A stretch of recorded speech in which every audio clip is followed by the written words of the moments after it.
সেবার আমার দিদিমা পড়লেন ভারী বিপদে। দাদামশাই রেল কোম্পানিতে চাকরি করতেন। সে আজ 50 বছর আগেকার কথা। আমার মা তখনও ছোট্ট ইজের পরা খুকি। তখন এত সব শহর নগর ছিল না, লোকজনও এত দেখা যেত না। চারধারে কিছু গাছগাছালি, জঙ্গল টঙ্গল ছিল। সেই রকমই এক নির্জন জঙ্গুলে জায়গায় দাদামশাই বদলি হলেন, উত্তর বাংলায় দোমোহানিতে। মালগাড়ির গার্ড ছিলেন, তাই প্রায় সময় তাকে বাড়ির বাইরে থাকতে হতো। কখনো এক নাগাড়ে 3, 4 কিংবা 7 দিন। তারপর ফিরে এসে হয়তো একদিন মাত্র বাসায় থাকতেন, ফের মালগাড়ি করে চলে যেতেন। আমার মায়েরা 5 বোন আর 4 ভাই। দিদিমা এই মোট 9 জন ছেলে মেয়ে নিয়ে বাসায় থাকতেন। ছেলেমেয়েরা সবাই তখন ছোট ছোট, কাজেই দিদিমার ঝামেলার অন্ত নেই। এমনিতে দোমোহানি জায়গাটা ভারী সুন্দর আর নির্জন স্থান। বেটে বেটে লিচু গাছে ছাওয়া, পাথরকুচি ছড়ানো রাস্তা, সবুজ মাঠ, কিছু জঙ্গলও ছিল। লোকজন বেশি নয়। একধারে রেলের সাহেবদের পাকা কোয়ার্টার, আর অন্য ধারে রেলের বাবুদের জন্য আধ পাকা কোয়ার্টার। একটা স্কুল ছিল ক্লাস 8 পর্যন্ত। একটা রেলের ইনস্টিটিউট ছিল, যেখানে প্রতি বছর 2-3 বার কেদার রায় বা টিপু সুলতান নাটক হতো। রেলের বাবুরা দল বেঁধে গ্রীষ্মকালে ফুটবল খেলতেন, আর শীতকালে ক্রিকেট। বড় সাহেবরা সে খেলা দেখতে আসতেন। মাঝে মাঝে সবাই দল বেঁধে তিস্তা নদীর ধারে বা জয়ন্তিয়া পাহাড়ে চড়ুই ভাতিতেও যাওয়া হতো। ছোট আর নির্জন হলেও বেশ আমোদে জায়গা ছিল এই দোমোহানি।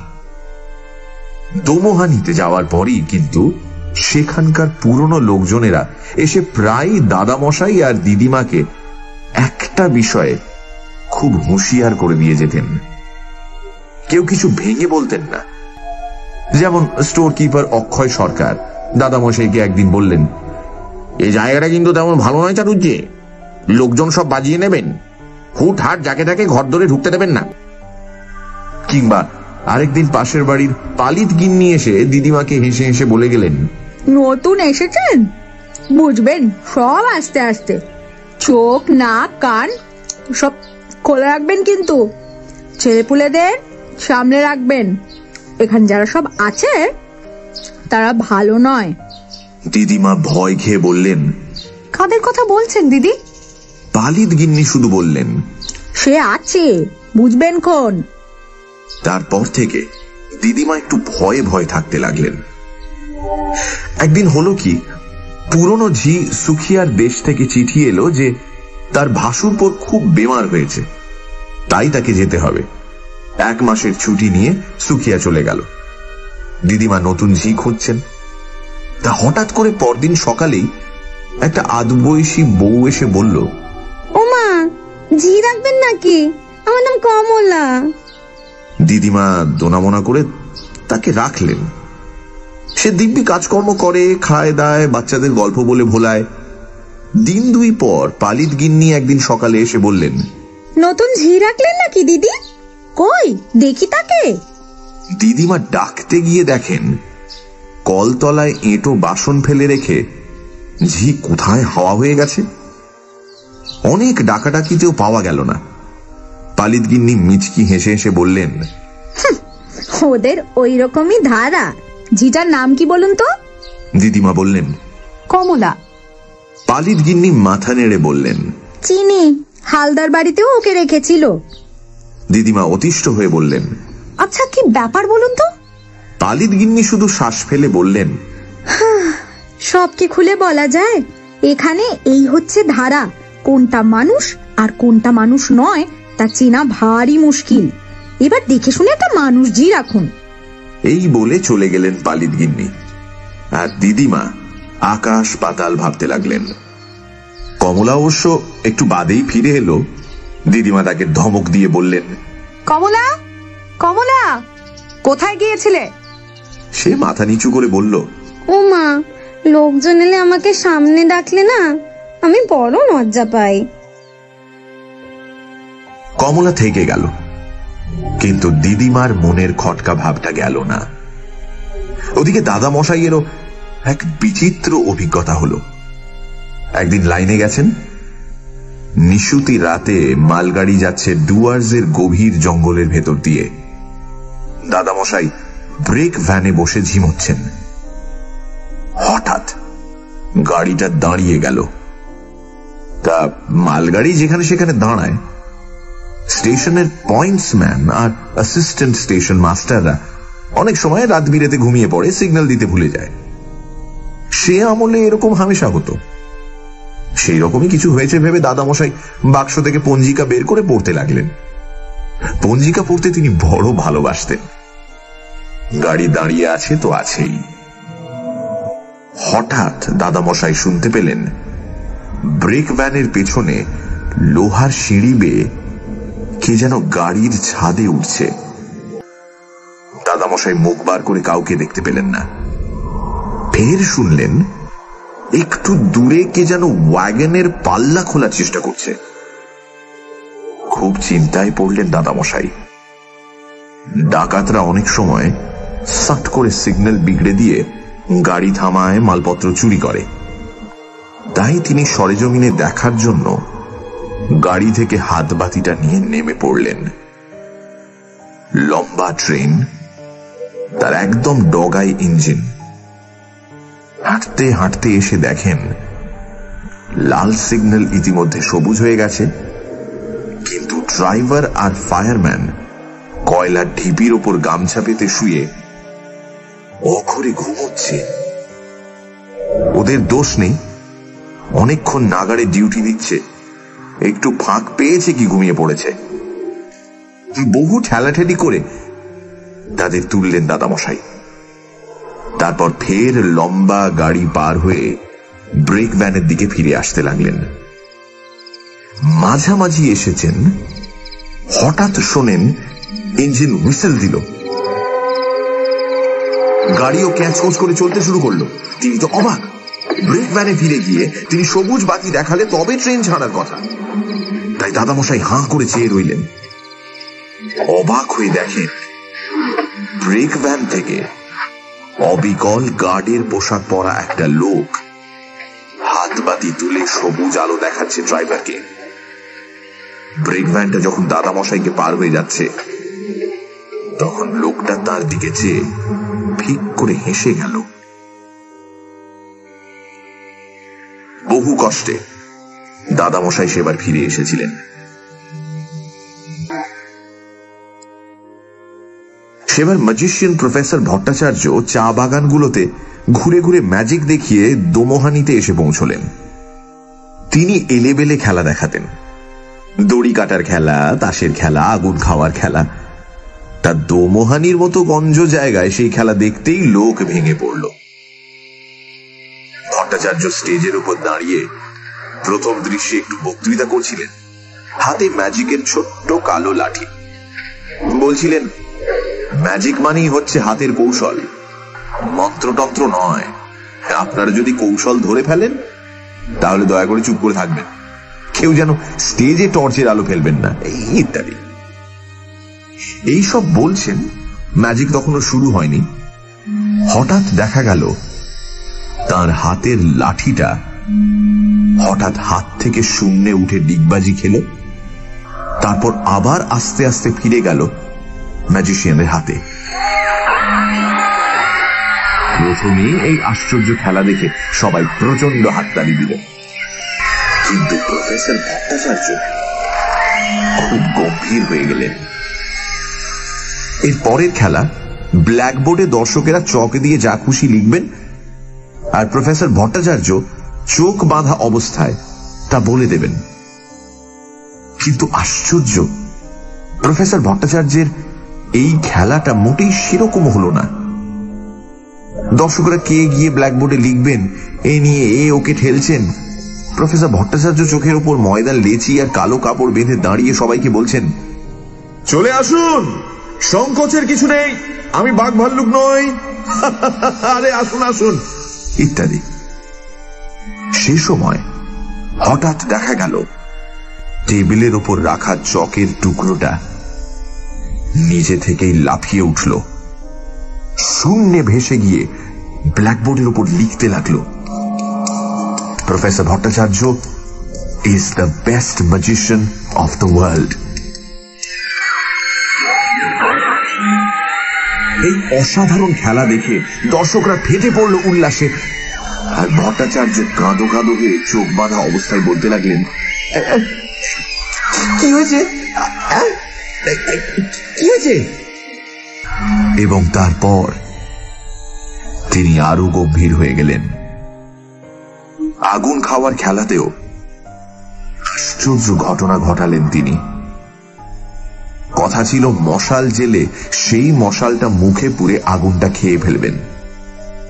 তাই করলেন, কিন্তু তারপরই দেখা গেল ভট্টাচার্য হাঁ করতেই তার মুখ থেকে সাপের জিভের মতো আগুনের হলকা বেরিয়ে আসছে। পরে তাসের খেলা যখন দেখাচ্ছেন তখনও দেখা গেল কথা বলতে গেলেই আগুনের হলকা বেরোয়। দর্শকরা দাঁড়িয়ে উঠে সাধুবাদ দিতে লাগলো, কিন্তু ভট্টাচার্য খুব কাঁদো কাঁদো মুখে 4-5-7 গ্লাস জল খেতে লাগলেন ওই স্টেজের উপর দাঁড়িয়েই। তবু হাঁ করলেই আগুনের হলকা বেরোয়। তখনকার মফস্বল শহরের নিয়ম ছিল, বাইরে থেকে কেউ এরকম খেলা টেলা দেখাতে এলে তাকে কিংবা তার দলকে বিভিন্ন বাসায় সবাই আশ্রয় দিতেন। প্রফেসর ভট্টাচার্য আমাদের মামার বাড়িতে উঠেছিলেন। রাতে খেতে বসে দাদামশাই তাকে বললেন, আপনার খেলা গণপতির চেয়েও ভালো, অতি আশ্চর্য খেলা। ভট্টাচার্য বললেন, হ্যাঁ, অতি আশ্চর্য খেলা, আমি এরকম আর দেখিনি। দাদামশাই অবাক হয়ে বললেন, সে কি, তো আপনি দেখালেন? ভট্টাচার্য আমতা আমতা করে বললেন, তা বটে, হ্যাঁ আমি তো দেখালাম। তাকে খুবই বিস্মিত মনে হচ্ছিল।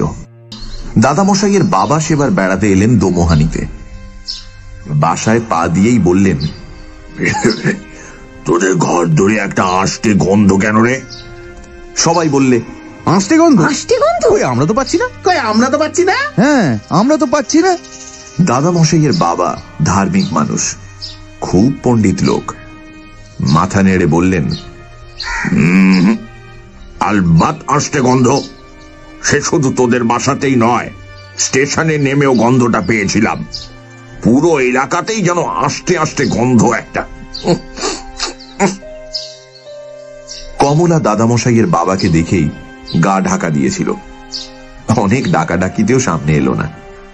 দিদিমার তখন ভারী মুশকিল, একা হাতে সব সামলাতে হচ্ছে। দাদামশাইয়ের বাবা সব দেখে শুনে খুব গম্ভীর হয়ে বললেন, এসব ভালো কথা নয়, গন্ধটা খুব সন্দেহজনক। সেদিনই বিকেলে স্টেশন মাস্টার হরেন সমাদ্দারের মা এসে দিদিমাকে আড়ালে ডেকে বললেন, কমলা আমাদের বাড়িতে গিয়ে বসে আছে, তা বলি বাছা, তোমার শ্বশুর ধার্মিক লোক, সে ভালো, কিন্তু উনি যদি জপ তপ বেশি করেন, ঠাকুর দেবতার নাম ধরে ডাকাডাকি করেন, তাহলে কমলা এ বাড়িতে থাকে কি করে? দিদিমা অবাক হয়ে বললেন, এসব কি কথা বলছেন মাসিমা? আমার শ্বশুর জপ তপ করলে কমলার অসুবিধা কি? সমাদ্দারের মা তখন দিদিমার থুতনি নেড়ে দিয়ে বললেন, ও হরি, তুমি বুঝি জানো না? তাই বলি বাছা, দোমোহানি সবাই জানে যে এ হচ্ছে ওই দলেরই রাজত্ব।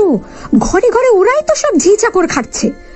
বাইরে থেকে চেহারা দেখে কিচ্ছুটি বুঝবে না, ওরা হচ্ছে সেই তারা। কারা? দিদিমা তবু অবাক। বুঝবে বাপু, বুঝবে, রোশো। বলে সমাদ্দারের মা চলে গেলেন। তা কথাটা মিথ্যে নয়। দোমোহানিতে তখন ঝি চাকর কিংবা কাজের লোকের বড় অভাব। ডুয়ার্সের ম্যালেরিয়া, কালাজ্বর, মশা আর বাঘের ভয়ে কোনো লোক সেখানে যেতে চায় না। যাদের না গিয়ে উপায় নেই তারাই যায়, আর গিয়েই পালাই পালাই করে। তবু ঠিক দেখা যেত কারো বাসায় ঝি চাকর বা কাজের লোকের অভাব হলেই ঠিক লোক জুটে যেত। স্টেশন মাস্টার সমাদদারের ঘরে একবার দাদামশাই বসে গল্প করছিলেন। সমাদদার একটা চিঠি লিখছিলেন, সেটা শেষ করেই ডাকলেন, ওরে কে আছিস? বলা মাত্র একটা ছোকরা মতো লোক এসে হাজির। সমাদদার তার হাতে চিঠিটা দিয়ে বললেন, যা এটা ডাকে দিয়ে আয়। দাদামশাই তখন জিজ্ঞেস করলেন, লোকটাকে নতুন রেখেছেন নাকি? সমাদদার মাথা নেড়ে বললেন, না না, ভাই ফরমাস খেটে দিয়ে যায় আর কি। খুব ভালো, ওরা ডাকলেই আসে, লোক টোক নয়, ওরাই। তাই তো। মামাদের বাড়িতে প্রাইভেট পড়াতেন ধর্মদাস নামে একজন বেটে আর ফর্সা ভদ্রলোক। তিনি থিয়েটারে মেয়ে সেজে এমন মিহি গলায় মেয়েলি পাঠ করতেন যে বোঝাই যেত না তিনি মেয়ে না ছেলে। সেবার সিরাজউদ্দৌলা নাটকে তিনি লুৎফা, গিরিশ ঘোষের নাটক। কিন্তু নাটকের দিনই তার ম্যালেরিয়া চাগিয়ে উঠল। লেপ চাপা হয়ে কোঁ কোঁ করছেন। নাটক প্রায় শিখে ওঠে, কিন্তু ঠিক দেখা গেল নাটকের সময় লুৎফার অভাব হয়নি। একেবারে ধর্মদাস মাস্টার মশাই যেন গোঁফ কামিয়ে আগাগোড়া নিখুঁত অভিনয় করে গেলেন। কেউ কিচ্ছু টের পেল না, কিন্তু ভেতরকার কয়েকজন ঠিকই জানত যে সেদিন ধর্মদাস মাস্টার মশাই মোটেই স্টেজে নামেননি। নাটকের শেষে দাদামশাই সমাদদার মশাইয়ের সঙ্গে ফিরে আসছিলেন। বললেন, দেখলেন কেমন কার্যোদ্ধার হয়ে গেল, একটু খোনা সুরও কেউ টের পায়নি। দাদামশাই তখন চেপে ধরলেন সমাদদারকে। মশাই, রহস্যটা কি একটু খুলে বলবেন? সমাদদার হেসে সাতখানা হয়ে বললেন, সবই তো বোঝেন মশাই, একটা নীতি কথা বলে রাখি, সদ্ভাব রাখলে সকলের কাছ থেকেই কাজ পাওয়া যায়। কেমন কথাটা খেয়াল রাখবেন। মামাদের মধ্যে যারা একটু বড় তারা বাইরে খেলে বেড়াতো। মা আর বড় মাসি তখন কিছু বড় হয়েছে। অন্য মামা মাসিরা তখন নাবালক নাবালিকা। মার বড় লুডো খেলার নেশা ছিল, তো মা আর মাসি রোজ দুপুরে লুডো পেড়ে বসতো, তারপর ডাক দিত, ওরে আয় রে। অমনি টুক করে কোথা থেকে মায়ের বয়সী দুটো মেয়ে হাসি মুখে লুডো খেলতে বসে যেত। মামাদের মধ্যে যারা বড় হয়েছে সেই বড় আর মেজ মামা যেত বল খেলতে। দুটো পার্টিতে প্রায় ছেলে কম পড়তো, ছোট জায়গা তো বেশি লোকজন ছিল না, কিন্তু কম পড়লেই মামারা ডাক দিত, এই কে খেলবি আয়। অমনি 4-5 জন এসে হাজির হতো, মামাদের বয়সী ছেলে। খেলা কিন্তু খুব জমিয়ে দিত তারা। এই খেলা নিয়ে আরেকটা কাণ্ড হলো একবার। দোমোহানির ফুটবল টিমের সঙ্গে এক চা বাগানের টিমের ম্যাচ। চা বাগান থেকে সাঁওতাল, আদিবাসী, দুর্দান্ত চেহারার খেলোয়াড় সব এসেছে। দোমোহানির বাঙালি টিম জুত করতে পারছে না। হঠাৎ দোমোহানির টিম খুব ভালো খেলা শুরু করলো। দুটো গোল শোধ দিয়ে আরো একখানা দিয়েছে। এমন সময় চা বাগান টিমের ক্যাপ্টেন খেলা থামিয়ে রেফারিকে বলল, ওরা 12 জন খেলছে। রেফারি গুনে দেখলেন না, 11 জনই। ফের খেলা শুরু হতে একটু পরে রেফারি খেলা থামিয়ে দোমোহানির ক্যাপ্টেনকে ডেকে বললেন, তোমাদের টিমে 4-5 জন এক্সট্রা লোক খেলছে। দুর্দান্ত সাহেব রেফারি, সবাই ভয় পায়। দোমোহানির ক্যাপ্টেন বুক ফুলিয়ে বলল, হ্যাঁ গুনে দেখুন। 1 2 3 4 5 6 7 8 9 10 11 That's all. রেফারি গুনে দেখে আহম্মক, 11 জনই। দোমোহানির টিম আরো 3টে গোল দিয়ে দিয়েছে। রেফারি আবার খেলা থামিয়ে ভীষণ রেগে চেঁচিয়ে বললেন, There are at least 10 extra men in this team. দর্শকদেরও তাই মনে হয়েছে।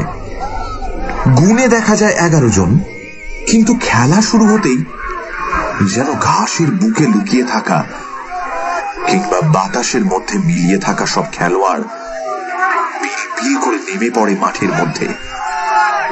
রেফারি দোমোহানি টিমকে লাইন আপ করিয়ে সকলের মুখ ভালো করে দেখে বললেন, শেষ 3টে গোল যারা করেছে তারা কই? তাদের তো দেখছি না।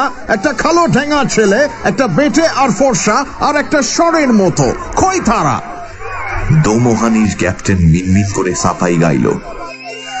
তাতে রেফারি আরো রেগে টং। চা বাগানের টিমও ভ্যাবাচাকা খেয়ে হাঁপসে পড়েছে, কিন্তু কেউ কিচ্ছু বুঝতে পারছে না। খেলা অবশ্য বন্ধ হয়ে গেল। দাদামশাইয়ের বাবা লাইনের ধারে দাঁড়িয়ে খেলার হালচাল দেখে বললেন, আবার সেই গন্ধ। এখানেও একটা রহস্য আছে, বুঝলে সমাদদার? স্টেশন মাস্টার সমাদদার পাশেই ছিলেন, বললেন, ব্যাটারা একটু বাড়াবাড়ি করে ফেলেছে। কে কাজের কথা বলছো? সমাদদার এড়িয়ে গেলেন। দাদামশাইয়ের বাবা দীর্ঘশ্বাস ছেড়ে বললেন, গন্ধটা খুব সন্দেহজনক। দাদামশাইয়ের বাবা সবই লক্ষ্য করতেন আর বলতেন, এসব ভালো কথা নয়। এই গন্ধটা কিন্তু খুব সন্দেহজনক। ও বৌমা, এসব কি দেখছি তোমাদের এখানে? হুট বলতেই সব মানুষজন এসে পড়ে কোত্থেকে, আবার হুশ করে মিলিয়ে যায়। কাল মাঝরাতে উঠে একটু তামাক খাওয়ার ইচ্ছে হলো, উঠে বসে কেবলমাত্র আপন মনে বলেছি একটু তামাক খাই, অমনি একটা কে যেন বলে উঠলো, এই যে বাবু মশাই, তামাক সেজে দিচ্ছি। অবাক হয়ে দেখি সত্যি একটা লোক কোলকে ধরিয়ে এনে উকোয় বসিয়ে দিয়ে গেল। এরা সব কারা? দিদিমা আর কি উত্তর দেবেন, চুপ করে থাকেন। দাদামশাইও বেশি উচ্চবাচ্য করেন না, বোঝেন সবই, কিন্তু দাদামশাইয়ের বাবা কেবলই চারধারে বাতাস শুকে শুকে বেড়ান আর বলেন, এ ভালো কথা নয়, এ গন্ধটা খুব সন্দেহজনক। মা প্রায়ই তার দাদুর সঙ্গে বেড়াতে যেতেন। রাস্তাঘাটে লোকজন কারুর সঙ্গে দেখা হলে তারা সব প্রণাম বা নমস্কার করে সম্মান দেখাতো দাদামশাইয়ের বাবাকে, কুশল প্রশ্ন করত, কেমন আছেন জিজ্ঞেস করত।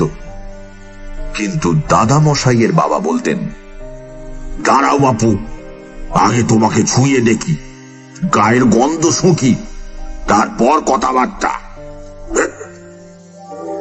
এই বলে তিনি যাদের সঙ্গে দেখা হতো তাদের গা টিপে দেখতেন, শুঁকতেন, তারপর নিশ্চিন্ত হলে কথাবার্তা বলতেন। তার দোষ দেওয়া যায় না। সেই সময় দোমোহানিতে রাস্তাঘাটে বা হাটে বাজারে যেসব মানুষ দেখা যেত তাদের 12 আনাই নাকি সত্যিকারের মানুষ নয়। তা নিয়ে অবশ্য কেউ মাথা ঘামাতো না, সকলেরই অভ্যেস হয়ে গিয়েছিল। অভ্যেস জিনিসটাই ভারী অদ্ভুত। যেমন বড় মামার কথা বলি, দোমোহানিতে আসবার অনেক আগে থেকেই তার ভারী ভয় ছিল। তারও দোষ দেওয়া যায় না, ওই বয়সে ভূতের ভয় কারি বা না থাকে। তার কিছু বেশি ছিল। সন্ধ্যের পর ঘর থেকে বেরোতে হলেই তার সঙ্গে কাউকে যেতে হতো। দোমোহানিতে আসবার অনেক পরেও সে অভ্যেস যায়নি। একদিন সন্ধ্যেবেলা বসে ধর্মদাস মাস্টার মশাইয়ের কাছে পড়ছেন একা, বাড়ির সবাই পাড়া বেড়াতে গেছে। ঠিক সেই সময় তার বাথরুমে যাওয়ার দরকার হলো। মাস্টার মশাইকে তো আর বলতে পারেন না আপনি আমার সঙ্গে দাঁড়ান, তাই বাধ্য হয়ে ভিতর বাড়িতে এসে অন্ধকারকে উদ্দেশ্য করে বললেন, এই শুনছিস? অমনি একটা সমবয়সী ছেলে এসে দাঁড়ালো। কি বলছো? আমি একটু বাথরুমে যাব, আমার সঙ্গে একটু দাঁড়াবি চল তো। সেই শুনে ছেলেটা তো হেসে কুটিপাটি বলল, দাঁড়াবো কেন? তোমার কিসের ভয়? হ্যাঁ?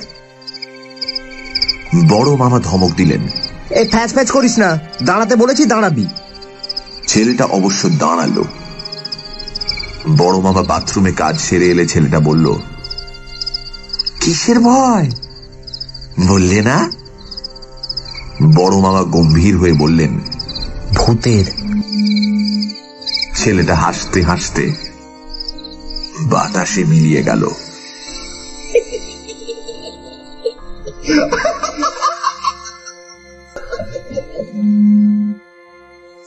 বড় মামা রেগে গিয়ে বিড়বিড় করে বললেন, খুব ফাজিল হয়েছো তোমরা। তা এইরকম সব হতো দৌমহানিতে। কেউ গা করতো না, কেবল দাদা মশাইয়ের বাবা বাতাস শুঁকতেন, লোকের গা শুঁকতেন।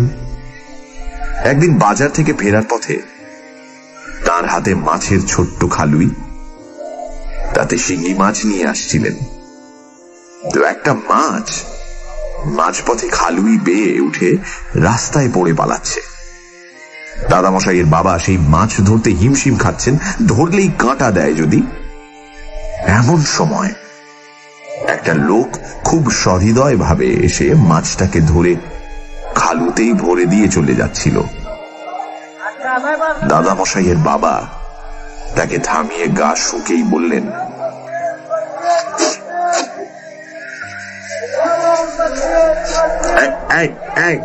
দাঁড়াও দাঁড়াও, কাছে এসো কাছে এসো।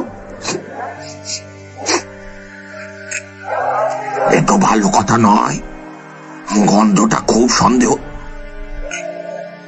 তুমি কে? তোমরা তোমরা কারা? এই বলে দাদামশাইয়ের বাবা তার পথ আটকে দাঁড়ালেন। লোকটা কিন্তু ঘাবড়ালো না, একটু ঝুঁকে দাদামশাইয়ের বাবার গা শুঁকে সেও বলল,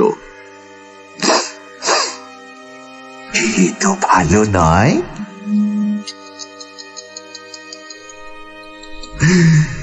গন্ধটা বেশ সন্দেহজনক। আপনি কে বলুন তো? কে? এই বলে লোকটা হাসতে হাসতে বাতাসে অদৃশ্য হয়ে গেল।